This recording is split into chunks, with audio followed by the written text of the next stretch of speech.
Hi there everyone, welcome to this week's Facebook Live. I'm Shae Murray, one of the naturopaths here at the Lucy Rose Clinic. So if you're a regular, welcome back, and if you're new here, welcome.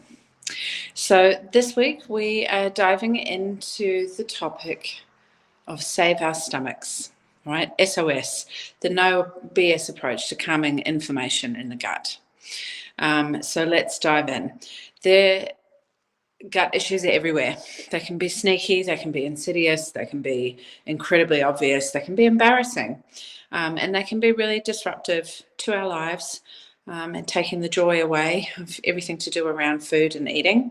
And that's no fun. So there's lots of things that you can do.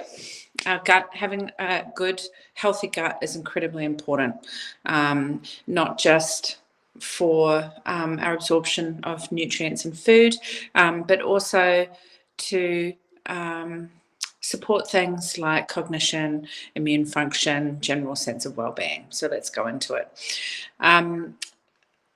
Gut inflammation isn't just an uncomfortable stomach. It can affect your skin, your mood, your energy, your hormones, nutritional absorption, as I said, and even your immune system.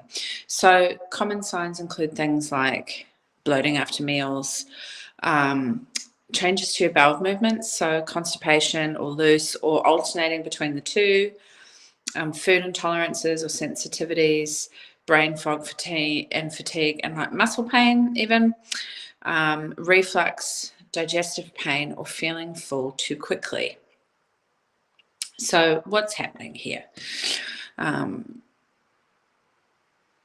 The digestive system is huge, right? It starts with the mouth and goes all the way through to the end and covers a lot of the body there.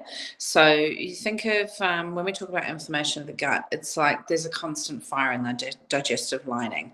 It can impact or disrupt your microbiome, so the balance of flora in your gut, your protective mucosa, so the protective lining, how your immune system responds not just to food but to bacteria as well.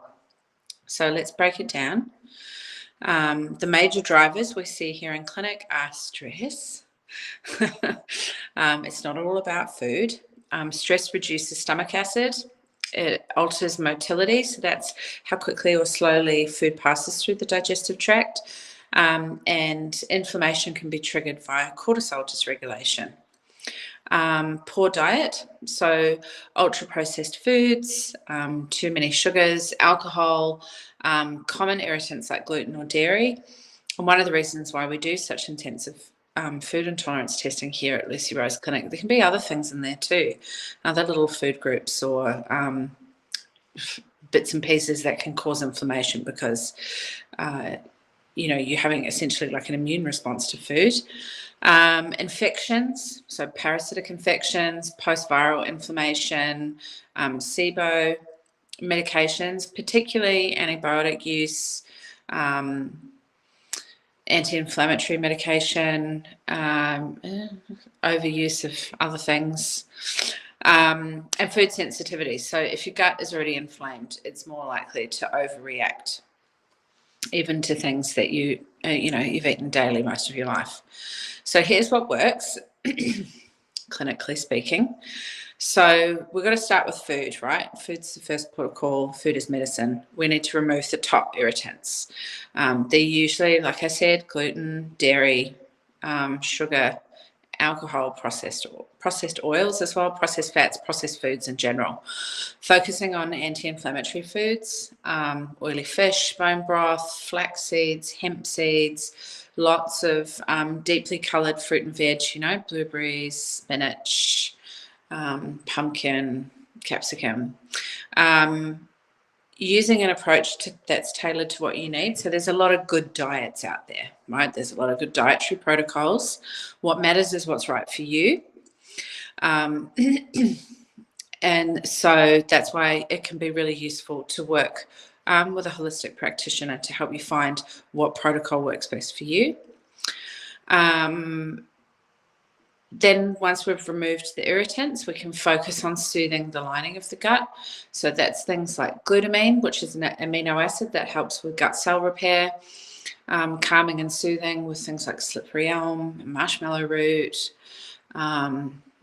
Meadowsweet is excellent for reflux. We want to calm inflammation and help coat the gut wall. Zinc to reduce inflammation and heal the lining. Things like aloe vera, which are gentle and cooling for inflamed tissues. And once we're soothed, then we can balance the bugs, balance the flora in the gut. So probiotics are great, but they're not a cure-all. There's so many different strains, and different strains have different benefits.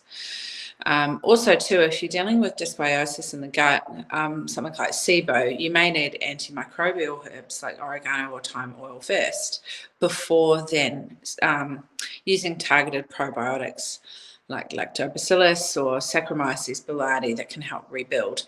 I urge you not to try and treat yourself with antimicrobial herbs. Please only do that under the supervision of a qualified practitioner.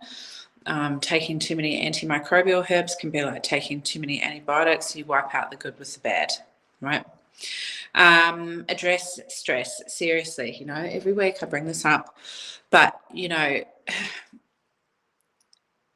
if you're eating well and exercising and doing all the things, but you're still running on empty, you're still not addressing the stress, you know, you're still eating on the run or skipping meals or not getting enough sleep, all those things that compound the effects of stress,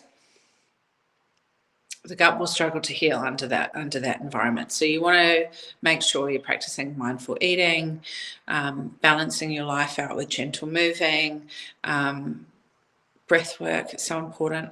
You know, we spend the whole day just short breathing, like panic breathing. Okay, you need to remember to teach your body how to switch off, and you can do that very easily through breath.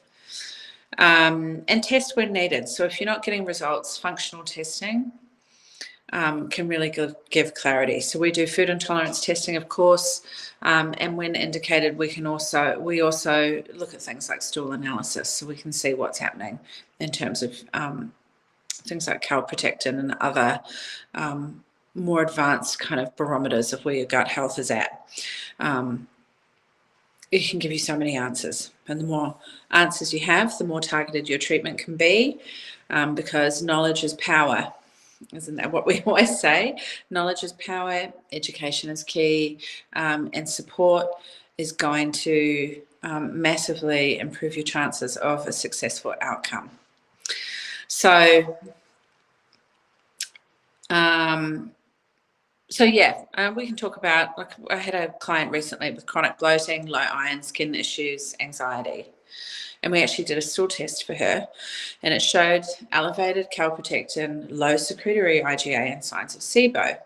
So, you know, her treatment wasn't just supplements. It was a full gut reset diet, herbal antimicrobials. We did a lot of repair on the lining, and did a lot of lifestyle shifts around her stress load. In terms of mindfulness, she's now digesting food better, her energy is up, and her iron levels are finally stabilizing after years of having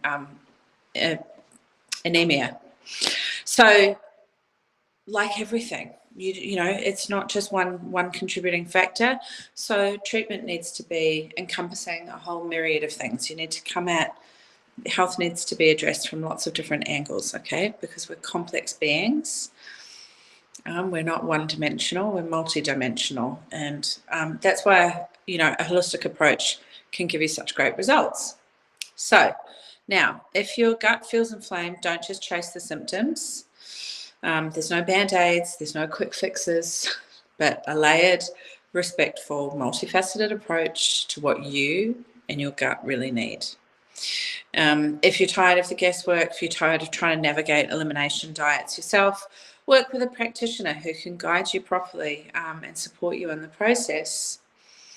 And if you have had a win lately, those are patients of ours that are listening today, do talk about it in the comments. We love to hear your feedback.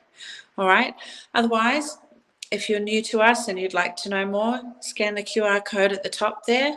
That'll take you through. You can book a complimentary discussion with one of our Lucy Rose Clinic representatives, help you get a better idea of what we do and how to go about it. Other than that, everyone, I will see you next week. So until then, stay calm. No. Until then, do your breathing, drink plenty of water, look after yourselves, be gentle, and I will see you soon.